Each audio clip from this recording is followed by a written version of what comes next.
بسم اللہ الرحمن الرحیم۔ نبی کریم صلی اللہ علیہ وآلہ وسلم کے پردادا حضرت ہاشم کا اصل نام حضرت عمرو تھا۔ آپ نہایت حسین، بہادر، سخی، مہمان نواز اور صاحب بصیرت انسان تھے۔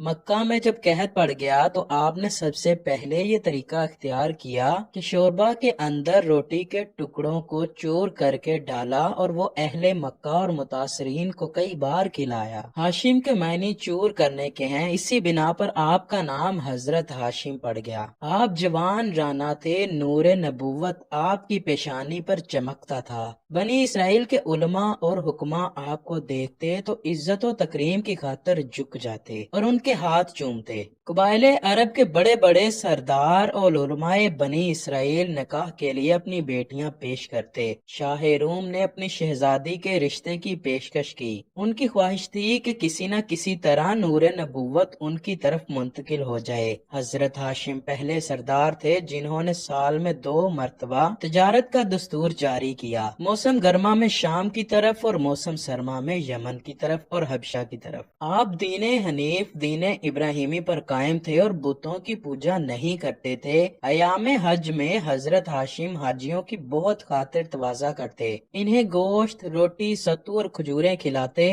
اور پینے کو پانی دیتے۔ حضرت ہاشم تجارت کی غرض سے مدینہ ٹھہرے، وہاں آپ کی نظر ایک عورت پر پڑی جس کا نام حضرت سلمہ تھا۔ وہ شرم و حیات، دیانت و شرافت، فہم و فراست کی پیکر تھی۔ حضرت ہاشم نے انہیں شادی کا پیغام بھجوایا، اسی طرح حضرت ہاشم اور حضرت سلمہ کا نکاح ہوا۔ اللہ نے اپنے محبوب صلی اللہ علیہ وآلہ وسلم کے لیے مدینہ سے تعلق جوڑنے کے لیے پردہ غیب سے اہتمام فرمایا۔ حضرت ہاشم کچھ عرصہ وہاں رہے۔ حضرت سلمہ امید سے تھیں کہ حضرت ہاشم کا انتقال ہو گیا۔ حضور صلی اللہ علیہ وآلہ وسلم کے دادا حضرت عبد المطلب پیدا ہوئے تو ان کے سر میں ایک سفید بال تھا، اسی لیے ان کا نام شیبہ رکھا گیا۔ حضرت ہاشم کے انتقال کے بعد حضرت عبد المطلب اور ان کی والدہ ایک عرصہ تک مدینہ منورہ میں مقیم رہے۔ جب حضرت عبد المطلب کچھ بڑے ہوئے تو آپ کے چچا آپ کو لینے مکہ سے مدینے گئے۔ جب انہیں لے کر مکہ داخل ہوئے تو حضرت عبد المطلب اونٹنی پر سوار اپنے چچا کے پیچھے بیٹھے تھے۔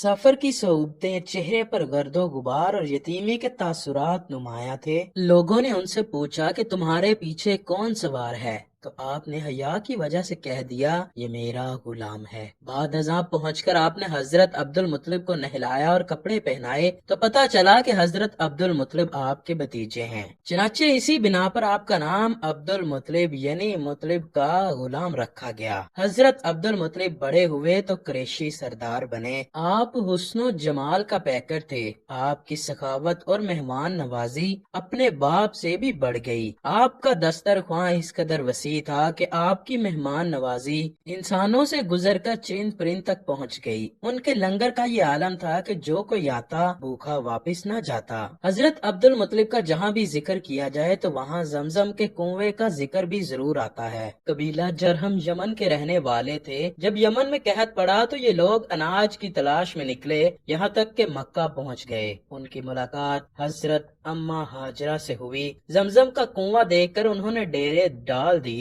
اور یہیں کے ہو کے رہ گئے۔ حضرت اسماعیل علیہ السلام کی شادی قبیلہ جرہم میں ہوئی تو یہ لوگ مزید اثر و رسوخ پکڑ گئے، یہاں تک کہ بنو اسماعیل کمزور ہوتے چلے گئے اور وہ غالب آ گئے۔ حضرت اسماعیل علیہ السلام کی اولاد عرب قبائل میں بکھر گئی۔ فرہنگ کے ظلم و ستم حد سے بڑھے تو بنو اسماعیل کا اتحاد رنگ لایا، چنانچہ وہ پھر اپنے مرکز کے امین بنے۔ قبیلہ جرہم کو نکال دیا۔ انہوں نے جاتے جاتے یہ ظلم کیا کہ سونے کے 2 ہرن کعبے کی قیمتی اشیاء زمزم کے کنویں میں ڈال دیں اور کنویں کو اس طرح بند کیا کہ اس کا نام و نشان تک باقی نہ رہا۔ اللہ نے رعائے صالحہ کے ذریعے حضرت عبد المطلب کو اس جگہ کو کھولنے کا حکم دیا۔ 4 مرتبہ آپ کو اشارہ اور حکم ملا، یہاں تک کہ آپ کو متعلقہ جگہ کی نشانیاں بھی بتائی گئیں۔ جب حضرت عبد المطلب کنواں دریافت کرنے کے لیے متعلقہ جگہ کھودنے لگے تو قریش نے سخت مخالفت کی، لیکن آپ نے اور آپ کے بیٹے حضرت حضرت حارث نے نشان کے مطابق اس جگہ کو کھودنا شروع کیا۔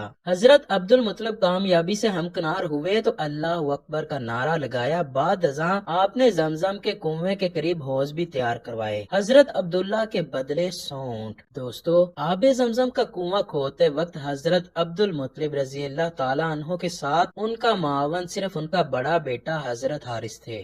آپ نے یہ دعا مانگی کہ اگر اللہ مجھے 10 بیٹے عنایت فرمائے جو میرے دست و بازو بنے تو میں ان میں سے ایک کو اللہ کے نام پر قربان کروں گا۔ جب ان کی آرزو پوری ہو گئی تو انہوں نے 10 کے 10 بیٹوں کو ایک جگہ جمع کیا اور ان کے سامنے اپنی نظر کی حقیقت بیان کی۔ سب نے یک آواز میں کہا ہم تیار ہیں، آپ نظر پوری کریں۔ چنانچہ کرہ ڈالا گیا تو کرہ فال حضرت عبداللہ رضی اللہ تعالیٰ عنہ کے نام نکلا۔ حضرت عبد المطلب اپنے عزیز ترین بیٹے کو قربان گاہ کی طرف لے چلے۔ تاریخ میں 2 روایتیں ہیں، ایک یہ کہ حضرت عبداللہ رضی اللہ تعالیٰ عنہ کی بہنوں نے انہیں بچانے کے لیے حضرت عبد المطلب رضی اللہ تعالیٰ عنہ کی منت کی۔ دوسری روایت کے مطابق آپ کے قبیلے نے سوچا کہ اگر اسی طرح یہ رسم چل نکلی تو ہر کسی کو اپنا عزیز قربان کرنا پڑے گا، اس طرح نسل انسانی متاثر ہوگی۔ چنانچہ ان تمام کے پرزور اصرار پر آپ اپنے انتہائی اقدام سے باز آئے۔ فیصلہ یہ ہوا کہ دیت یعنی خون بہا پر کرہ ڈالا جائے۔ اس زمانے میں ایک شخص کی دیت 10 اونٹ ہوا کرتی تھی۔ چنانچہ کرہ ڈالا گیا تو حضرت عبداللہ رضی اللہ تعالی عنہ کا نام نکلا۔ حضرت عبد المطلب 10 اونٹ زیادہ کر کے کرہ نکالتے گئے۔ اتفاق ایسا کہ ہر دفعہ کرہ فال حضرت عبداللہ رضی اللہ تعالی عنہ کے نام پر نکلتا۔ بالآخر جب 100 اونٹ ہو گئے تو پھر کرہ ڈالا گیا۔ اب کی بار کرہ اونٹوں کے نام نکلا۔ اس طرح 100 اونٹ ذبح کیے گئے اور حضرت عبداللہ رضی اللہ تعالی عنہ کی جان بچ گئی اور آپ اللہ کے حکم سے سلامت رہے۔